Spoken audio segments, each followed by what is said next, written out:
Hello, everybody. Welcome to Fantastic Bible Reading. Welcome.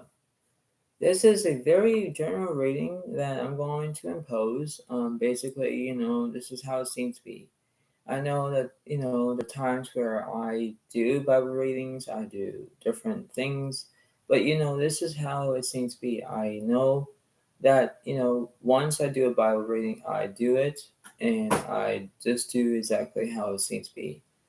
There are times where we have to believe and engage in how things are because we have to believe on how it is. And I always say this is seeing is believing, believing is seeing. And you have that, give and take situation about how things are, right? What's going on through your life, what's happening, you know, and the Bible that I'm going to read you, this is a good time to know. So if you have any questions and comments, please put them in the live chat. I might will answer you, I might not. But it's just how it seems to be. So I hope that this is a wonderful feeling and wonderful reading, and this is how it goes. So think about how it seems to be, and this is what's going on. So this is how it is. Um, this is what's going on, and this is how it seems to be. Because knowing for a fact that this is how it is, right? So I can see it, I can understand it, I can do whatever it happens, and this is what the reading is because this is just the way it goes, right? So this is how it is. I hope that this live video gives you some insight.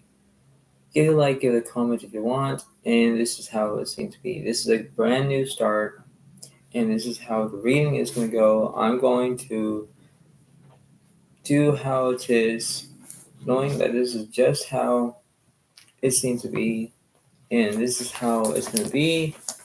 So I'm going to read you the Bible reading for John 20 to 21, probably. Basically, that's how it is. And then from there, it'll be from there to Jesus and the miracle catch of fish. Maybe I might read that one. But this is how it seems to be. So this is how the reading is, and this is how it's going to be. Let's get started. All right.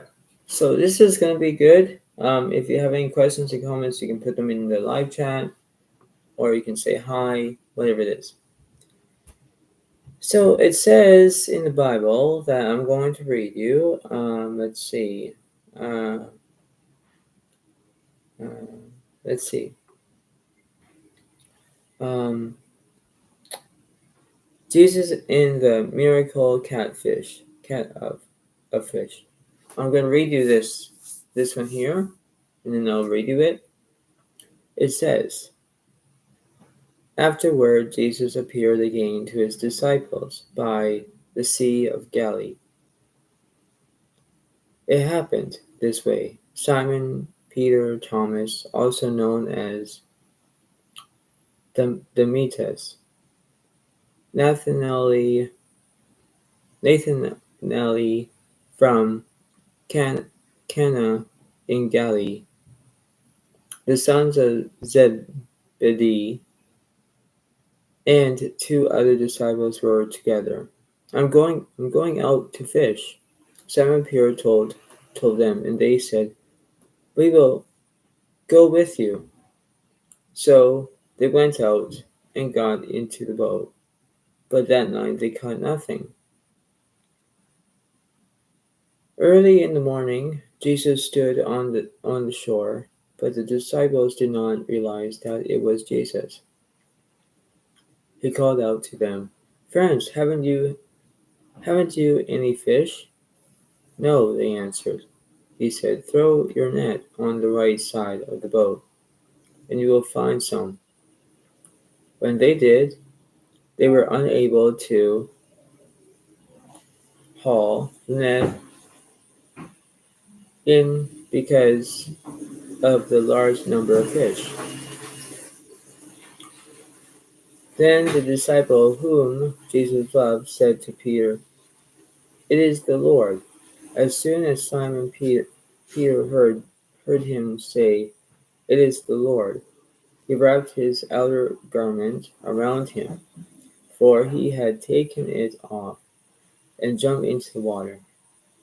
The other disciples followed in the boat, towing the net full of fish, for they were not far from shore, about 100 yards. When they landed, they saw a fire of burning coals there, with fish on it, and some bread. Jesus said to them, "Bring some of the fish you have just caught." So Simon Peter climbed back into the boat and dragged the net ashore. It was full of large fish, 153. But even with so many, the net was not torn. Jesus said to them, "Come and have breakfast." None of the disciples dared ask him, "Who are you?" They knew it was the Lord. Jesus came, took the bread, gave it to them, and did the same with the fish. This was now the third time Jesus appeared to his disciples after he was raised from the dead. See, that was a wonderful reading about it because it's based on how miracles do happen in some way somehow, right? Because we look at them, we enjoy about how things are, we kind of think about how things true. This is how it seems to be. Let's see if I can try to read one more to you. So there was 21 and 15, not 21, 20, but what did this say?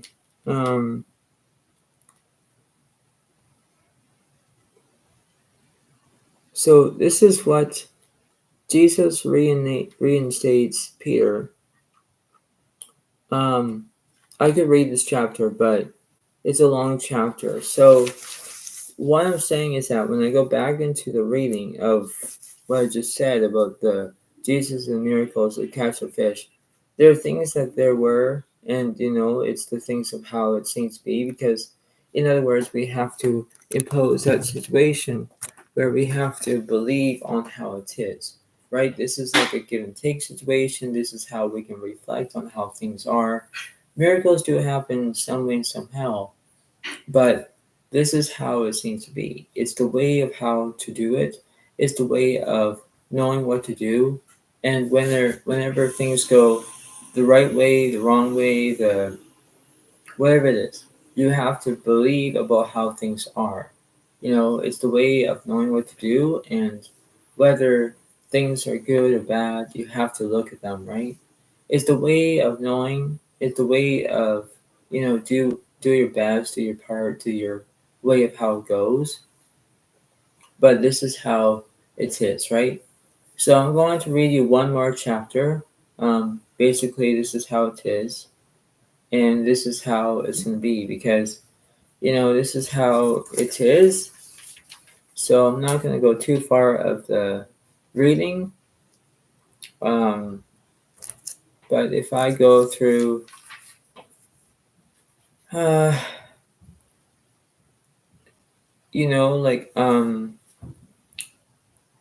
this is how it is, right? So we have to understand how it is.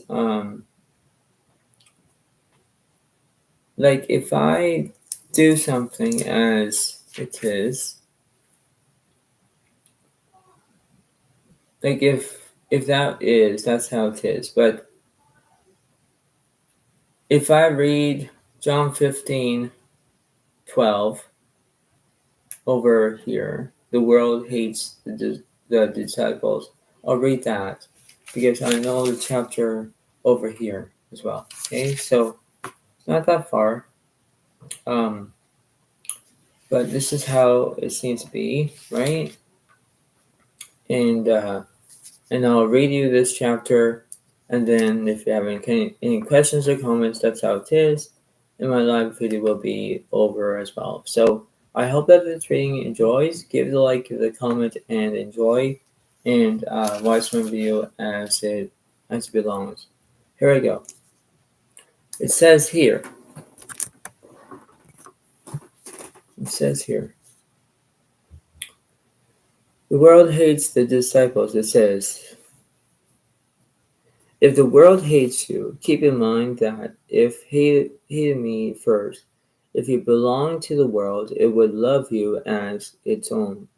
As it is, you do not belong to the world, but I have chosen you out of the world. That is why the world hates you. Remember what I told you. A servant is not greater than his master. If they persecuted me, they will persecute you also. If they obeyed my teaching, they will obey yours also. They will treat you this way because of my name, for they do not know the one who sent me. If I had not come and spoken to them, they would not be guilty of sin. But now they have no excuse for their sin. Whoever hates me hates my Father as well. If I had not done it wrong among them, the works no one else did, they would not be guilty of sin. As it is, they have seen, and yet they have hated both me and my Father. But this is to fulfill what is written in their law. They hated me without reason. See, that's how it seems to be in this reading here. So, these are things that you kind of do, right? And it's the way of how it seems to be. It's the way of how it looks. It's the way how generosity and how things are. Because you have to look at them, right? You have to look and say, am I doing this right? Am I doing this wrong? And this is how it seems to be. So we have to look at it from a different way because in that, no, this is how it seems to be. So I just read the chapters of the Bible, and this is how it goes. I'll read one more to you. So this is our daily bread. Let's see. Where are we? June 30th. Okay. So this is what John 21:15-22. But what is that to you? You must follow me. So John 21:22. What is that? What is that to you? So that's the question. But this is what this reading is. It says, why do I get a strawberry lollipop when she has grape? My 6-year-old niece asked. My nieces and nephews taught me early on that children often compare what they are given with what others receive.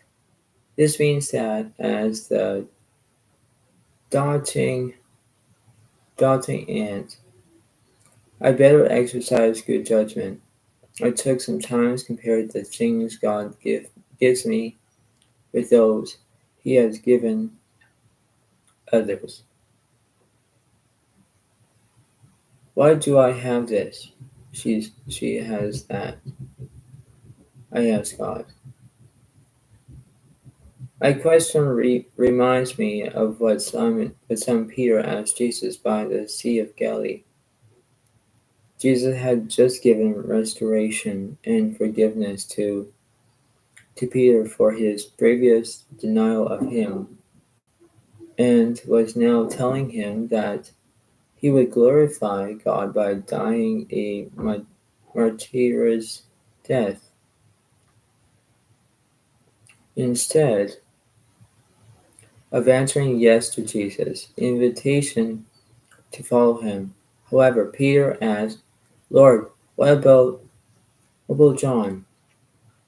Jesus answers, what is that to you? And added, follow me. I believe Jesus would say the same to us when is when he is already given us direction in an area in our life. He desires our trust. We are not to compare our path with that of others, but we are to simply follow him. For more than 30 years, the Apostle Peter followed God as the courage leader of the early church.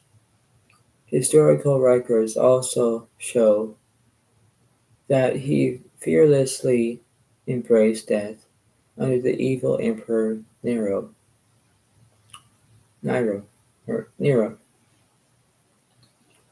maybe to